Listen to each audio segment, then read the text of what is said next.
Hello trader, candle of channel में आपका स्वागत है। तो गाइस, आज के इस वीडियो में समझेंगे कि एलियट वेव क्या होता है। आपने कभी मार्केट के अंदर ऑब्जर्व किया होगा कि मार्केट किसी पार्टिकुलर प्राइस से जो है वो ऊपर जाने की कोशिश करता होगा, लेकिन वो कुछ समय के लिए नीचे को आता होगा और आप सोचते होगे कि मार्केट वहाँ से नीचे जाएगा, लेकिन वो नीचे जाता नहीं है। लेकिन उसके बाद क्या होता है कि जो ऊपर जाता है तो वो बहुत तेज़ी से ऊपर चला जाता है और आपको इसका पता भी नहीं चलता और आप यहाँ पर देखते रह जाते हो कि ये हुआ तो हुआ कैसे, और आपको वहाँ पर होता है पछतावा। ठीक है, तो इसी को समझते हैं आज कि आखिर में ये एलियट वेव होता क्या है। एलियट वेव बेसिकली इसको क्लैरिफाई किया गया है दो पार्ट में। एक होता है इम्पल्सिव वेव, ठीक है, और दूसरा होता है करेक्टिव वेव। ये दो वेव में काम करता है करेक्टिव वेव। ठीक है, अपने हिसाब से स्पेलिंग को ठीक से लिख लेना। ठीक है, तो इम्पल्सिव वेव जो होता है ये उस ट्रेंड के लिए होता है जिस पार्टी का डोमिनेशन होता है। जो पार्टी मार्केट में मार्केट को डोमिनेट कर रहा है उस पार्टी के लिए इम्पल्सिव वेव का इस्तेमाल करते हैं। और जो अपोजिट पार्टी होता है जो थोड़े समय के लिए आता है एक करेक्शन बनाने के लिए, उसे करेक्टिव वेव बोल देते हैं। तो ये आप जब ट्रेड करते हो तो ये इम्पल्सिव वेव और करेक्टिव वेव आपके लिए बहुत इंपॉर्टेंट होता है, आप इसे नज़रअंदाज नहीं कर सकते हो। ठीक है, इतना आप समझ रहे हैं तो बिल्कुल सही समझ रहे हैं। ठीक है, तो क्या होता है समझिए कि किसी प्राइस से, ठीक है, किसी प्राइस से मार्केट जो है ऊपर की तरफ चलना शुरू किया सपोज कीजिए। अब क्या होगा कि ये मार्केट थोड़ा देर के लिए नीचे को आएगा, उसके बाद ऊपर को चला जाता है। ठीक है, यहाँ पर हुआ क्या कि इसे नाम दे देते हैं एक, ये वाली जो लेंथ है पहली लेंथ है उसे नाम दे देते हैं एक, और ये जो नीचे की तरफ आया इसे दो नाम दे देते हैं, और ये जो लंबा वेव आया इसे थ्री नाम दे देते हैं। ठीक है, तो ये जो पहला है, ठीक है, ये जो फर्स्ट है ये एक वाला मूव, पहला वाला मूव जो मूव है वो एक इम्पल्सिव मूव है, और जो ये सेकेंड वाला मूव है वो एक करेक्टिव मूव है, और ये जो थर्ड वाला मूव है वो इम्पल्सिव मूव है। ठीक है, तो इसी प्रकार मार्केट में काम करता है और यही एलियट वेव कहलाता है। इसको जो डेवलप किया था उसका नाम था राल्फ नेल्सन एलियट।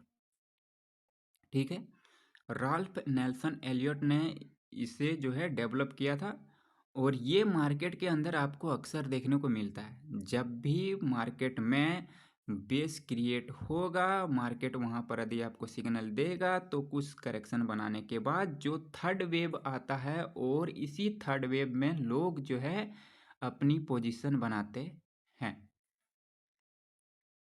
इतना समझ रहे हैं आप? ठीक है, तो ये जो थर्ड वाली मूव होती है ये सबसे लंबी मूव होती है, और इसी में आपके लॉसेस वगैरह जो भी हैं रिकवर हो जाते हैं। ठीक है, तो अब सपोज कीजिए कि मार्केट जो है नीचे को आया, ठीक है, और यहाँ पर किसी प्राइस पर जो है इससे एक तगड़ी वाली सपोर्ट मिल गया। अब चूंकि यहाँ से सपोर्ट मिल गया, बायर्स ने यहाँ से अब कोशिश करना शुरू किया कि अब मुझे ऊपर जाना है। ठीक है, सपोज कीजिए कि मार्केट थोड़ा सा यहाँ पर कंसोलिडेट हुआ, रेंजिंग हुआ कुछ समय के लिए, ब्रेकआउट वगैरह हुआ, सब कुछ हुआ। ठीक है, रेंज हुआ, उसके बाद क्या हुआ, ब्रेकआउट हुआ। अब ब्रेकआउट होने के बाद जो करेक्शन होता है, करेक्शन होने के बाद जो मूव आता है वो मूव आपको लंबी मिलेगी। ठीक है, इसको मार्केट में देखेंगे प्रैक्टिकल। ठीक है, अभी आप यहाँ पर थ्योरी में समझ लीजिए। तो यहाँ पर ये जो पहला वेव है ब्रेकआउट के बाद, इसे नाम दिया जाता है ए, कुछ भी नाम दे सकते हैं आप, ए बी सी डी या फिर 1 2 3 4, कुछ भी नाम दे सकते हैं। तो ये जो पहला मूव है वो एक इम्पल्सिव मूव कहलाएगा, उसको ए नाम देते हैं। और ये जो करेक्शन हेतु आया है ये बी वाला पॉइंट हो गया, और ये जो मूव आया है ये सी वाला पॉइंट हो गया। मार्केट के अंदर कहा जाता है कि ये जो एलियट वेव होता है ये 5 to 6 पॉइंट तक आते आते जो है ये छोटा पड़ता जाता है, ठीक है। लेकिन थर्ड वेव जो होता है ये सबसे लंबी वेव होता है मार्केट के अंदर, और इसी का आपको भी लाभ लेना है, ठीक है। इतना तक आप समझ गए? तो इतना आप समझ गए हैं, ठीक है। तो इसी तरह से काम करता है। जब किसी प्राइस से मार्केट ऊपर की तरफ जाने का कोशिश करेगा तो फिर वो वेव आएगा, ये 4 5 6 वेव तक आते आते क्या होता है कि लेंथ छोटा होने लगता है, और उसके बाद मार्केट में एक गिरावट आने की संभावना रहती है, ठीक है। आप इसका नाम दे दीजिए 1 2 3 4 5 6, इस तरह से नाम आप काउंट कर सकते हैं, ठीक है।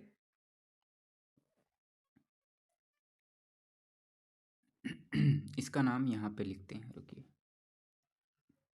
इस वाले पॉइंट पर काउंट करेंगे, ये वाला जो टॉप है, पहला टॉप, उस पर काउंट करेंगे 1।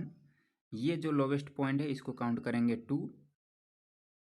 ये जो हाई पीक है इसको काउंट करेंगे 3। ये जो लोअर पीक है इसको काउंट करेंगे 4। ये जो पीक है इसको काउंट करेंगे 5। ये जो लोवेस्ट पॉइंट है इसको काउंट करेंगे 6, ठीक है। तो इस तरह से ये एलियट वेव चलता है मार्केट के अंदर। उसके बाद कुछ समय के बाद 4 5 6 तक आते आते जो है इसका लेंथ छोटा पड़ने लगता है। उसके बाद मार्केट में कुछ समय के लिए गिरावट आती है, ठीक है। सेलर के साइड से भी आपको इसी तरह से काउंट करना है, और बायर्स के साइड से तो मैंने समझा ही दिया आपको, ठीक है। इसको बोलेंगे इम्पल्सिव वेव, इसको बोलेंगे करेक्टिव वेव, इसको बोलेंगे इम्पल्सिव वेव, इसको बोलेंगे करेक्टिव वेव, ठीक है। इसके अंदर कहा जाता है कि जो सी वेव शुरू होता है या थर्ड वेव जिसको बोलते हैं, ठीक है, उसकी जब शुरुआत होनी होती है तो कहा जाता है मार्केट के अंदर कि ये जो पहला वाला वेव है, ये वाला पहला जो वेव है, ये वाला वेव, ठीक है, जो करेक्शन होता है वो करेक्शन एटलीस्ट 30 to 40% तक होना चाहिए। ऐसा नहीं होना चाहिए कि यहाँ से मार्केट ऊपर को गया और ये नीचे जा कर के इसके लो को ही ब्रेकआउट कर दे, ऐसा नहीं होना चाहिए, तो फिर आप काउंट नहीं करेंगे उसे, ठीक है। इसको कहा जाता है कि 30 to 40% तक करेक्शन हेतु के लिए मार्केट जो है वो आता है 30 to 40%। उसके बाद सी वेव आने की संभावना रहती है जो कि लंबे समय के लिए चलता है, ठीक है। इतना आप समझ रहे हैं? तो इसको अब लाइव मार्केट में ऑब्जर्व करके देखेंगे कि आखिर ये कैसे होता है, ठीक है। तो चलिए लाइव मार्केट में लेके चलता हूँ। तो गाइज मैं यहाँ पर लाइव मार्केट में आ चुका हूँ, और आप देख सकते हो कि यहाँ पर जो मूवमेंट हम काम किया है वो एलियट वेव पर ही काम किया है, ठीक है। मैंने सुबह को यहाँ पर एक वीडियो बनाने के लिए ट्रेड किया था, शॉर्ट वीडियो बनाने के लिए, वो पैरेलल चैनल लगाया हुआ था। उसके बाद देख सकते हैं यहाँ पर पैरेलल चैनल का जो ब्रेकआउट हुआ, उसके बाद आप देखें ये जो सी वेव आया है, ठीक है, ये जो सी वेव आया उसके बाद देखें सी वेव कितनी लंबी तक गया हुआ है, ठीक है। मैं आपको दिखाता हूँ कैसे, देखिए ये वाला जो पॉइंट है यहाँ से इसे काउंट कर सकते हैं, और नहीं तो फिर इसे ब्रेकआउट से ले लें, ठीक है। ब्रेकआउट से लेते हैं, ब्रेकआउट के बाद से लेते हैं, ये वाला पॉइंट देखें, इसे हम एक काउंट कर सकते हैं यहाँ से यहाँ तक। उसके बाद ये करेक्शन हुआ, करेक्शन, ये जो पॉइंट है ये दूसरा पॉइंट हो गया। पहला पॉइंट हमारा ये वाला हुआ, दूसरा पॉइंट ये करेक्शन हो गया। उसके बाद ये थर्ड वेव देखें शुरुआत हो गई, ठीक है। उसके बाद ये थर्ड वेव की शुरुआत हो गई, और थर्ड वेव देख सकते हैं कितनी दूर तक का सफ़र करता है, ठीक है। बीच बीच में ये जो सेलर्स आए हैं ये रिट्रेसमेंट के लिए आए हैं, इसे करेक्शन 4 5 का भी नाम दे सकते हैं आप। और ये एक अच्छा उदाहरण है एलियट वेव का, समझ रहे हैं आप, ठीक है। बहुत लोगों को प्रॉब्लम होता है कि इसे काउंट कहाँ से करें, ठीक है। तो मैंने जो काउंट करना शुरू किया, मेरे लिए जो परफेक्ट है, जो मैं काउंट करता हूँ वो मैं आपको बताता हूँ, बाकी बात आप अपने हिसाब से इसे काउंट कर सकते हैं। ठीक है, मैंने पैरेलल कुछ इस तरह से लगाया हुआ था यहाँ पे। ठीक है, इस तरह से कुछ लगाया हुआ था। इस वाले कैंडल ने ब्रेकआउट दिया। ठीक है, ब्रेकआउट दिया, तो मैं जो इसका बेस बनाऊंगा वो बेस मैं इसके अंदर के लेवल को ही बनाऊंगा। ठीक है, ये मेरी स्ट्रेटेजी है, आप अपनी स्ट्रेटेजी अपने अकॉर्डिंग तय कर सकते हैं। ठीक है,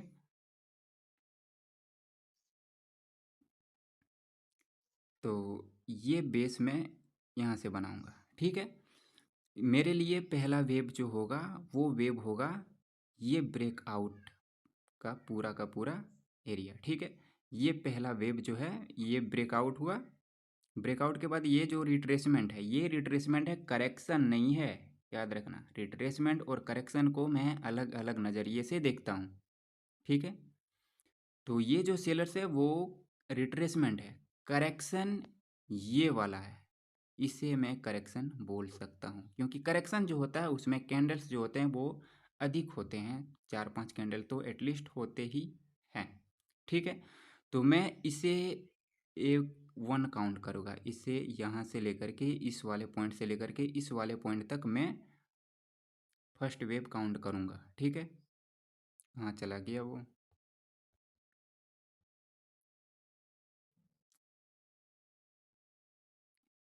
ठीक है, यहाँ पे तो मैं इसे वन काउंट करूँगा, और ये जो करेक्शन हुआ इसे दूसरा वेव काउंट करूँगा, और यहाँ से मेरी एंट्री पोजीशन बनती। तो ये वाला मूव आप देख सकते हैं, ये थर्ड मूव है, कितनी लंबी तक दिया है गया है। ठीक है, तो ऐसे आपको भी काउंट करना है, और आप प्रैक्टिस करें तो फिर आपके भी हैबिट हो जाएंगे इसमें, आप भी हैबिट हो जाओगे। ठीक है, और भी उदाहरण दिखा देता हूँ, कहीं कहीं पे होगा बना हुआ।